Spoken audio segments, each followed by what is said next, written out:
Olá, eu sou a professora Sandra e nós teremos uma aula agora de matemática. E qual é o assunto de hoje? Radiciação. E o que é radiciação? Raiz enésima de um número real. Consideremos um número real A e um número natural N com N maior que 1. A raiz enésima de um número real A é indicado pela expressão. Vamos aos exemplos aqui. Aqui nós temos a simbologia dessa raiz enésima. Raiz enésima, o N é o índice, esse símbolo azul é o radical, o A é o radicando e o B, que é a resposta, é a raiz. Observem o que foi descrito aqui em cima, que N tem que ser maior que 1. Então, esse valor de N aqui, que é o índice, ele sempre tem que ser um número maior que 1. E aqui um exemplo numérico. O índice 2, o N aqui 2, o A, que é o radicando lá em cima, aqui ele é 4, o B, que é a resposta lá em cima, né? Lá em cima é B, aqui é 2. Como eu faço a leitura? Raiz quadrada de 4 igual a 2. Então, a raiz quadrada de 25 é igual a 5. Por quê?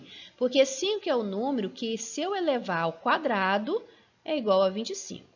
Já a raiz cúbica de 8 é igual a 2. Por quê? Porque 2 elevado ao cubo vai dar 8. Então, esse expoente aqui é o índice daqui. Por quê? Porque a radiciação, ela é a operação inversa da potenciação. Raiz quarta de 16 é igual a 2. Por quê? 2 elevado a 4, que vai dar 16. Quando o índice for 2, a gente não precisa escrevê-lo. Aqui o índice era 2 e ele não apareceu, porque usualmente não se escreve o índice 2, somente os demais índices. Há dois casos especiais. O primeiro caso é quando o índice for par e o segundo caso, que veremos adiante, quando o índice for ímpar. Qualquer raiz de índice par de um número positivo é o número positivo que, elevado ao expoente correspondente a esse índice, equivale ao número dado.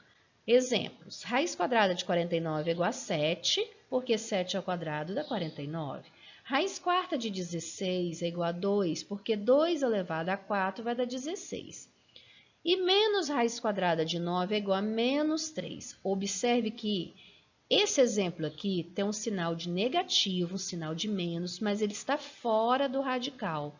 Está fora, antes da simbologia aqui da radiciação. Então, eu repito menos e calculo normalmente a raiz de 9, raiz quadrada de 9, que vai dar 3.